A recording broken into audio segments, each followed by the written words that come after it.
Allan Kardec.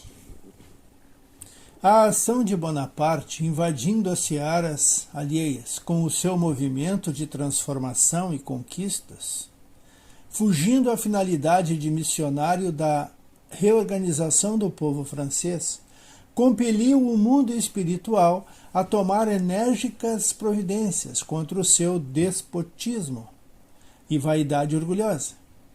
Aproximavam-se os tempos em que Jesus enviaria ao mundo o Consolador de acordo com as suas promessas.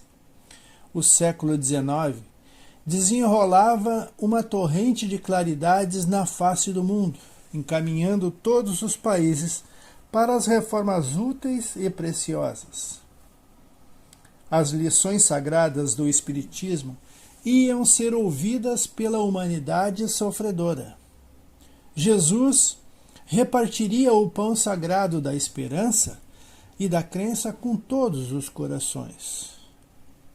Allan Kardec, todavia, na sua missão de esclarecimento e consolação, fazia-se acompanhar de um grupo de companheiros e colaboradores, cuja ação regeneradora não se manifestaria tão somente nos problemas de ordem doutrinária, mas em todos os departamentos das atividades humanas.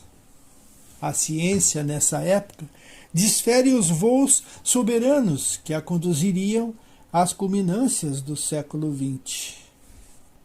Constrói-se a primeira pilha, descobre-se a indução magnética, surge o telefone, o fonógrafo, aparecem os primeiros sulcos no campo da radiotelegrafia, encontra-se a análise espectral e a unidade das energias físicas da natureza.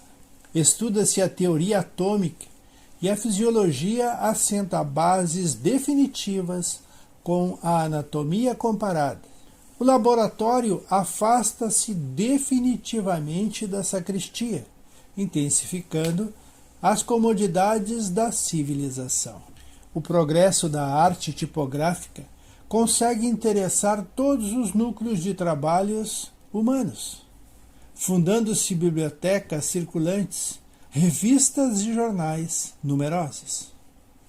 A facilidade de comunicação com o telégrafo e as vias férreas estabelece um intercâmbio direto dos povos. A literatura enche-se de expressões notáveis e imorredoras. As artes atestam uma vida nova. A pintura e a música denunciam elevado sabor de espiritualidade avançada. A dádiva celestial do intercâmbio entre o mundo visível e o invisível chegou ao planeta nesta onda de claridades inexprimíveis. Consolador da humanidade, segundo as promessas do Cristo, o Espiritismo vinha esclarecer os homens, preparando-lhes o coração para o perfeito aproveitamento de tantas riquezas do céu. A tarefa do missionário. A tarefa de Allan Kardec era difícil e complexa. Competia-lhe reorganizar o edifício desmoronado da crença, reconduzindo a civilização às suas profundas bases religiosas. Atento à missão de concórdia e fraternidade da América, o plano invisível localizou aí as primeiras manifestações tangíveis do mundo espiritual, no famoso lugarejo de Hydelsville, provocando os mais largos movimentos de opinião. A fagulha partiria das plagas americanas, como partiria igualmente delas a consolidação das conquistas democráticas. A Europa busca ambientar as ideias novas e generosas, que encontram o discípulo no seu posto de oração e vigilância, pronto a atender aos chamamentos do Senhor. Numerosos cooperadores diretos da sua tarefa auxiliam-lhe o esforço sagrado, desdobrando-lhe a síntese em gloriosos complementos. O orbe, com as suas instituições sociais e políticas, haviam atingido um período de grandiosas transformações. que requeriam mais de um século de lutas dolorosas e remissoras. E o Espiritismo seria a essência dessa conquista, reconduzindo os corações ao Evangelho suave do cristianismo, restabelecendo a verdade. O Espiritismo vinha na hora psicológica das grandes transformações, alentando o espírito humano para que não perdesse o fruto sagrado de quantos trabalharam e sofreram no esforço penoso da civilização. Com as provas da sobrevivência da alma, vinham reabilitar o cristianismo que a Igreja deturpara, semeando de novo os eternos ensinamentos do Cristo no coração dos homens.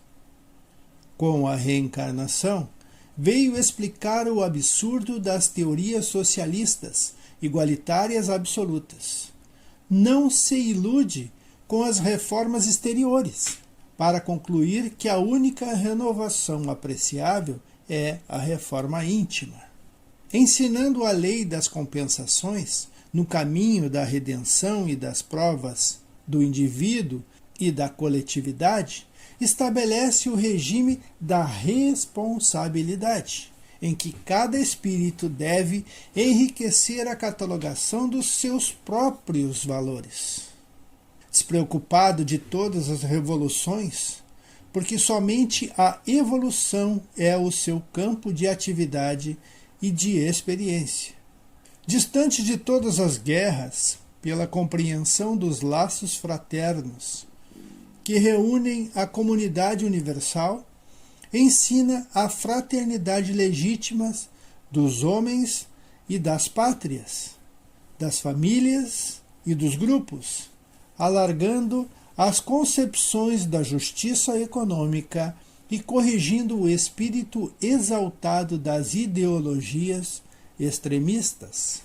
Nestes tempos dolorosos em que as mais penosas transições se anunciam ao espírito do homem, só o Espiritismo pode representar o valor moral onde se encontre o apoio necessário à edificação do futuro. Ficamos por aqui, agradecidos e pedindo sempre: Jesus esteja conosco.